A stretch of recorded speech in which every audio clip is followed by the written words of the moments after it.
Evening, morning, and afternoon, everyone, wherever you are. My name is Green, the host of the 21 Co Inside Crypto podcast. Welcome back to another show. And look who we have here. It's Tom. Welcome back, Tom.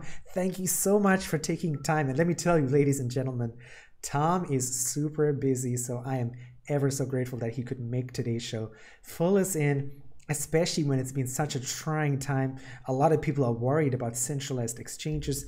Tom has created this awesome dashboard that you guys can actually access yourselves. And the link to this dashboard will be in the show notes yourself. So please do check it out. If you have questions, you can always tweet at Tom. Tom is always on Twitter. I'm always on Twitter. You can tweet at 21Co as well. And just say, hey, I want to ask Tom a question about this. This dashboard is going to explain a lot. Again, it's not 100% perfect data. There is no 100% perfect data anymore in the world, right? But we can do our best to help you and fill you in today. But before we do that, Tom, do you want to give us a little bit of an introduction for those people who are just meeting you for the first time? Thank you very much for having me, Priyan. It's happy to share our latest dashboard on centralized exchanges. So a bit about my background. So currently, I am a research analyst at 21 Shares. And as you can see, here are the rest of our team members. And before I joined 21 Shares, I actually worked at a traditional bank. But then I found myself really into the cryptocurrency space, and I decided to join 21 Shares. And I believe my goal is really similar to what 21 Shares is trying to achieve, because what we're trying to offer and provide is we hope to build a bridge and offer better accessibility, not only in terms of crypto products, but also in terms of crypto education, crypto data, so that everyone, even my mom, everyone in the Web2 community can understand what is actually happening in the crypto world. And therefore, we are building these Dune analytic dashboard for free. Everyone can access it so you can understand better what happened inside the Web3 world in a really simple manner. Okay, fantastic, Tom. So let's dive straight into the dashboard. Right. This is the dashboard that we built of background information, right? So why proof of reserves has been a huge topic recently. So it first started the downfall of Alameda Research and FTX. So Alameda Research and FTX was once the second largest centralized exchange. But recently they filed for Chapter 11 bankruptcy, and it has found that they have been using customers' funds and sent to Alameda Research for their own trading purposes. And therefore, it has signaled a lot of huge concern over the crypto community and the clients of different centralized exchanges that wonder, did other centralized exchanges do the same thing using their own clients' fund and do other stuff? So they are really worried and concerned about whether keeping their funds on different centralized exchanges are still safe. And therefore, different centralized exchanges have taken the approach first to release their list of wallet addresses so that everyone basically can view their wallet balances in real time, so that you can see what assets they are holding and the transaction records in real time to understand if they are doing any funny business behind the curtains. So with this type of transparency, this centralized exchanges industry hope to regain the customer trust. But then this is only the first step, because in order to know whether the exchange is solvent, like we have the equation here, which is proposed by Nick Carter, the founder of Coinmetrics. So proof of solvency equals to proof of reserves plus proof of liabilities. As of today, we still have different definition of proof of reserves or proof of solvency, but here, what proof of reserves we are referring to here is basically the on-chain assets that we are viewing by different centralized exchanges. And therefore, in order to help the community to track the wallet balances of different centralized exchanges, like you can see here, we have 8 centralized exchanges in our target. And FTX, of course, we previously already built a dashboard regarding the assets they own on the Ethereum blockchain. And therefore, we built this tool to help the community to understand what assets they hold in real time. However, it is important to note that the wallet balance that we're tracking in here is only on Ethereum blockchain.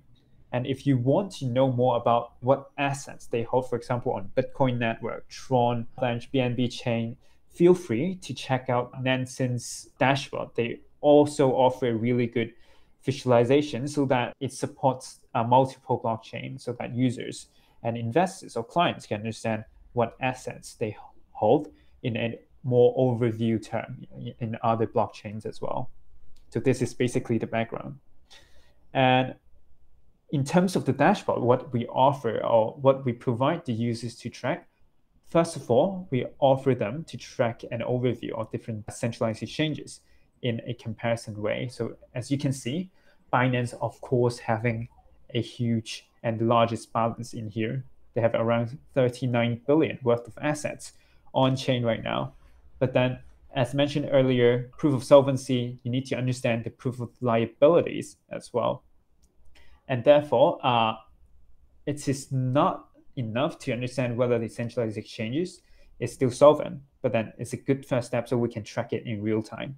And also we can see the 24 hours inflow and outflow. For example, we can see the total outflow in the past 24 hours on Binance is actually larger than the total inflow. And you can see for other exchanges as well. And most inflow centralized exchanges is OKX, which is having around 74 million inflow with only 71.5 million outflow. And to dive deeper into what type of assets they currently hold, you can see in here a whole list of assets they hold on Ethereum. So for example, Binance, their largest holding is BUSD, and then Crypto.com. I'm not sure if you guys heard about the news. They hold a lot of SHIB, which is around $787 million. And for Kucoin, it starts to get a little bit concerning because you can see their largest holding is their own platform token, which is similar to what we previously seen on FTX. The largest holding is FTT token. But then, of course, as mentioned earlier, it doesn't represent their whole balance sheet because it only tracks the balance on Ethereum. So maybe they have more Bitcoin, which you can track it on Nansen's dashboard as well. And aside from Kucoin, Bitfinex also has a huge balance with their own platform token, which has around 2.4 billion worth of their Leo token, and so as Huobi's HT token as well. As you can see, around 1.3 billion on their Ethereum balances is their own platform token, which is the HT token. And to understand better some quality crypto assets that they own, which is Ethereum and other stable coins, right? So Binance is having the largest Ethereum balance for around 5.9 billion worth of Ethereum on their exchange right now. And the least ETH that are holding is Huobi. They only have around 150 million ETH on their wallet address right now. And in terms of stablecoin, which is also an important factor to understand whether the exchange is holding quality assets. So Binance is having the most stablecoin balance here, but a lot of them is BUSD. So over 19 billion worth of stablecoins are actually from BUSD. But one point to note is that a lot of community members actually raised concern over whether BUSD is safe.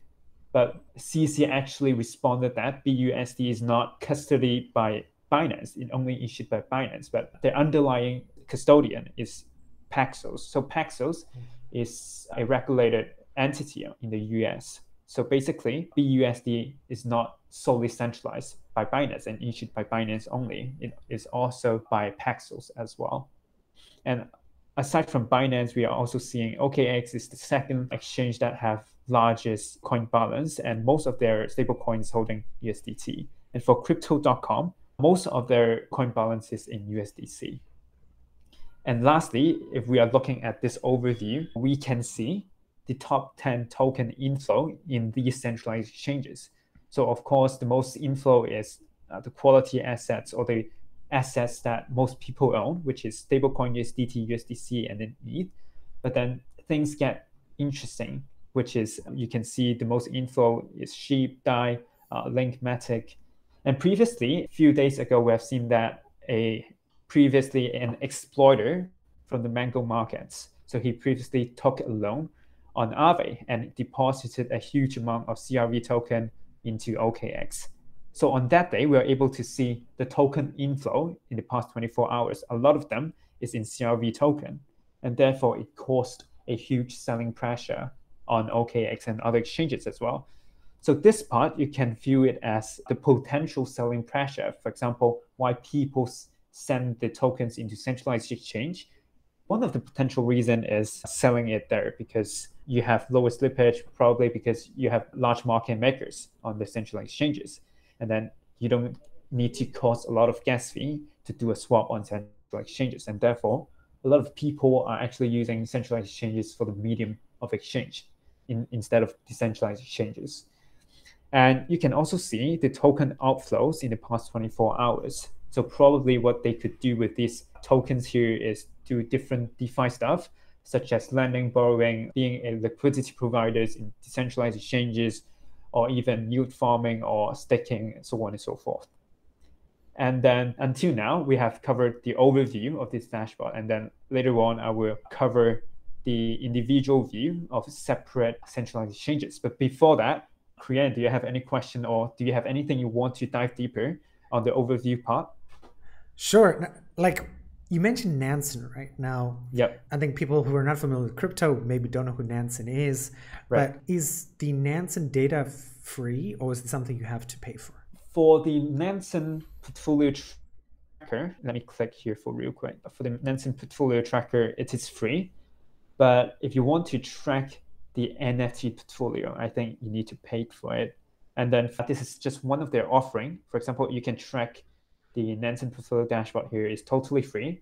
But if you want to use their the data insights, for example, you want to see the smart money flow, you want to understand different wallet labels, you want to understand more deep dive insights or customized data points that they offer. And then that part, you need to pay for that. But if you just want to understand the centralized exchanges balance, is totally free. Oh, nice. That's awesome. So combined with your Dune dashboard and Nansen's data, you can actually have a pretty comprehensive picture of what's going on.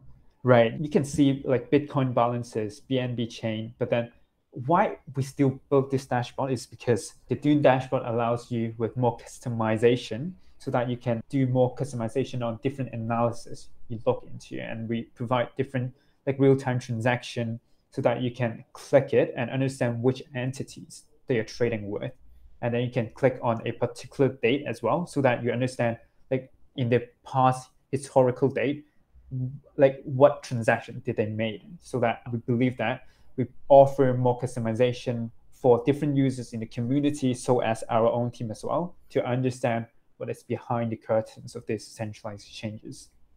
Yeah, and even just a simple thing of Binance today had more outflows than inflows. That says a lot. It ties in with social media and Reddit and Twitter, and people you should get your money off Binance. Again, not financial advice. I'm just telling you what social media is talking about. And it's, again, that's cool that you can correlate that social media data with actual outflow data on this dashboard. Exactly. Okay, going back, one more question, then I don't want to keep you too long today. We're going to try and aim this for a short video. So you mentioned Binance, and proof of solvency, which is really cool, proof of reserves. Again, you're not a fortune teller. Do you think we'll actually get to a point, probably not this year, but next year, where we do see organizations implementing some sort of proof of solvency, or at least allowing us to see what liabilities they have? Yeah, exactly. Some different exchanges are actually taking the approach to prove the liability side as well. So for example, some exchanges such as OKX, they are actually using a Merkle tree approach to prove to not only the clients, but I'm not sure if they get the auditors, but some of the exchanges previously, as mentioned on here, the proof of reserve first started by Kraken in 2014. And previously, when they are doing the proof of reserves, they actually invited a third-party auditors. So I think the name of their auditors they're using is 𝕋𝕚𝕖 ℂ𝕠𝕕𝕖𝕤. So what the third-party auditors are able to do is they track the liabilities side as well, so that you can match both of the balance sheet side. You can track the proof of reserves, and then you can track the proof of liabilities. So this is something the industry is trying to build, so that we can have a full picture, not only the proof of reserve side, we can see it on chain. And down the line in the future, Vitalik Buterin, which is the founder of Ethereum, he also suggested that Merkle tree approach, even though it is able to solve a lot of issues right now, but down the line, zero knowledge proof would be an alternative solution going forward, because it provides better transparency and even provide better robustness, because right now Merkle tree approach is costing a lot of data storage, and zero knowledge proof not only provide a robustness but also provide better privacy, because as you can see here, everyone can track it on chain, but of course some entities, they don't want you to track it like in real time, so that, like, for example, if they pull out a lot of money from Binance, they don't want you to track it immediately. And that's why we are seeing some of the entities are using burner addresses. Like they have withdraw a huge chunk of money, but then like when you click on these addresses, basically there are no funds storing on these addresses. And therefore, so that they want to preserve privacy, and down the line, zero knowledge proof can provide this feature so that they can provide like every users with their privacy they wanted. For example, if I am like sending money to Korean, if I send it right now and you would be able to see my wallet balances, and then that doesn't make sense at all. And if you want to buy coffee in a coffee shop, after you pay it, they would be able to see your wallet balances, and then it doesn't make sense at all. So down the line, zero knowledge proof, as Vitalik Buterin has mentioned, and Nick Carter from Coinmetrics as well, they believe that zero knowledge proof down the line will be a better alternative solution to provide both sides of the proof of solvency equation. Fantastic and very interesting. I never thought about zero knowledge proofs applied that way. Great, Tom. Okay, let's keep going and let's dive deeper. Okay, so what our dashboard not only provide an overview side, we also provide an individual side of respective exchanges. For example, you will be able to see the balance breakdown, for example, how much in terms of percentages of stable coins they are holding. For example, Binance have around 58.9% in stable coins. And then you will be also able to view the historical balance on those wallet addresses. So as you can see, they're holding up pretty well in terms of their total balance here. And then you will be able to view the daily net flow as well. And compared to some exchanges, you can see, for example, like crypto.com, they have felt really hard to earlier in this year. Like previously, they have around 8.3 billion worth of assets. And then right now, they only got like around 2.5 billion worth of assets. So you can see different exchanges have different level of balances, historical balances as well. Another example is Kucoin. Right now, they only have 2.3 billion, but then compared to all-time high, they have around 7 billion worth of assets.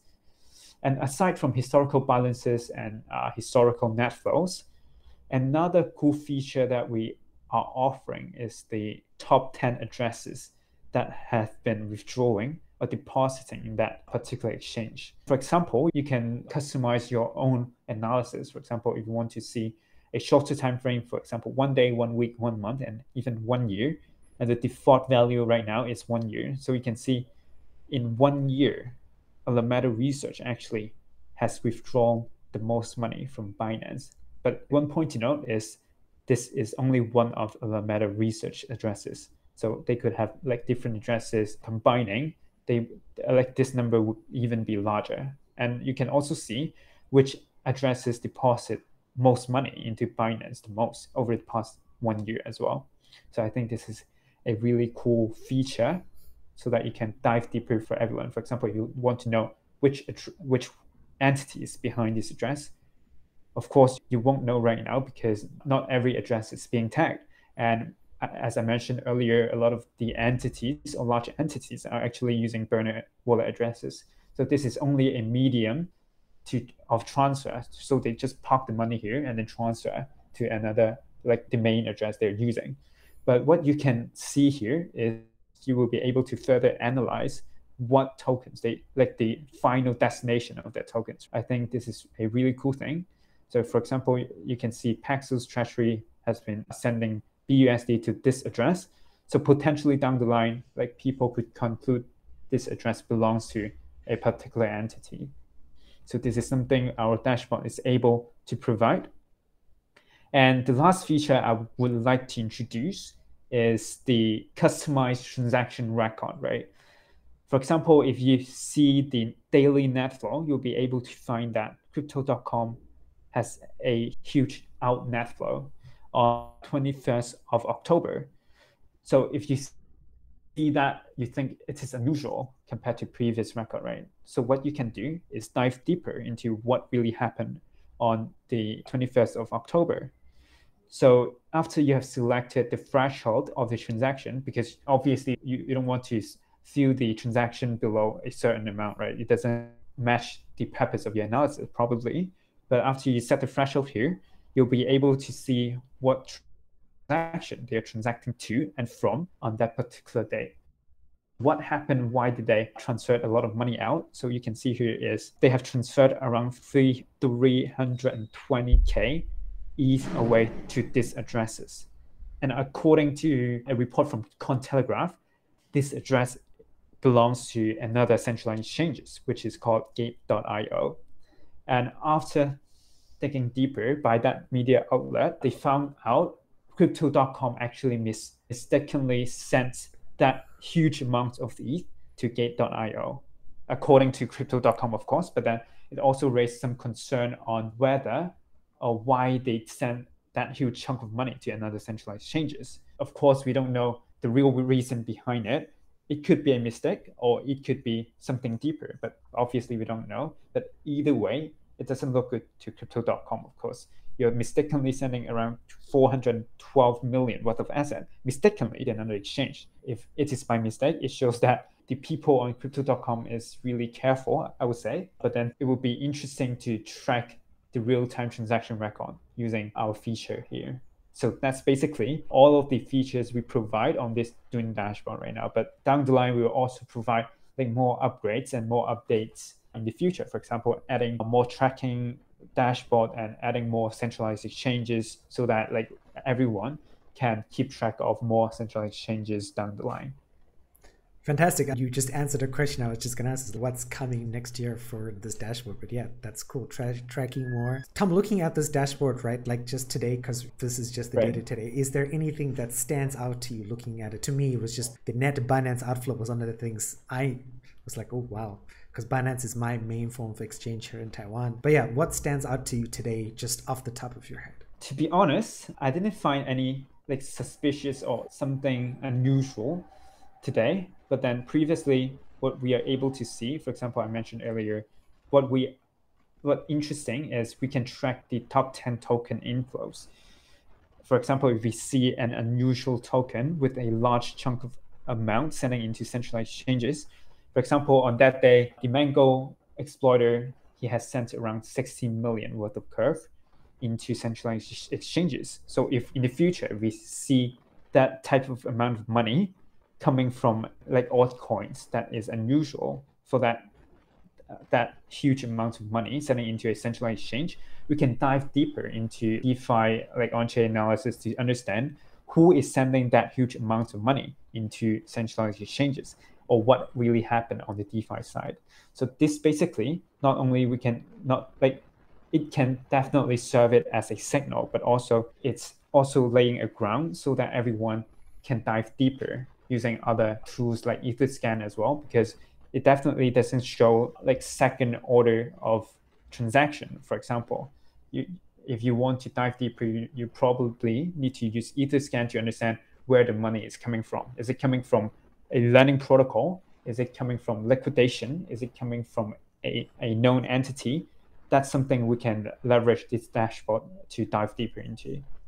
I should have asked this earlier, Tom, like, why did you create this dashboard? Was it just your own curiosity? Was it Ellie asked you something for you to do? What was the purpose behind? Ellie, like I often have like conversation with him. We discuss what dashboard we want to build, because not only it fits our thesis, but also we want to help the community easier to understand what is really happening in the market. And especially right after the downfall of FTX, we feel like there are a need to understand what asset they hold on different centralized exchanges, whether they are quality assets or whether they hold a lot of their own platform tokens. For example, one concerning point could be like 62% of Bitfinex tokens, like Bitfinex's balance are Leo token. That's something community might want to understand or might want to flag it up. And therefore, we decided to build this dashboard so that we could offer the community, everyone in the space, be it our investors, be it our clients, be it like everyone in the Web3 or Web2 space, to understand better by our dashboard in a easily understand manner. Nice. I'd like to mention as well, this is not, if you're watching this video or you're listening to the podcast, Tom has another video coming out that is in a more vertical, short-friendly format. You guys should keep an eye out for that. He was also on Dune Analytics, his own show, which you should go and check out as well. Like talking about that, Tom, right?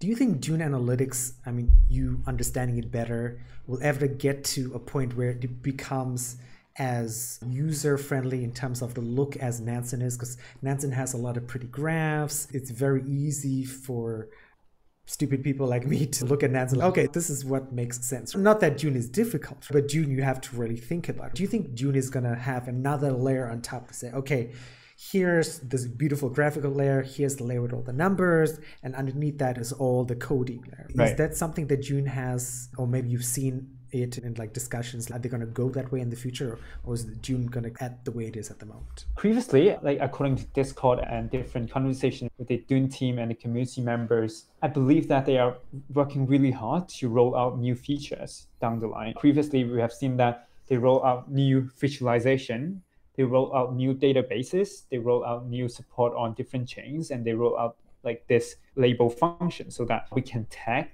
different entities according to the addresses. So I think these are really cool functions they rolled out this year. And down the line, I believe they would offer more new features in terms of the coding side and the visualization side so that everyone can leverage Dune in an easy manner. Not only like technical people, but everyone can leverage this data sets easily in the future. But I think one point is that compared to Nansen, right? Why Nansen is much easier to understand is because they have already built all those dashboards for you guys, right?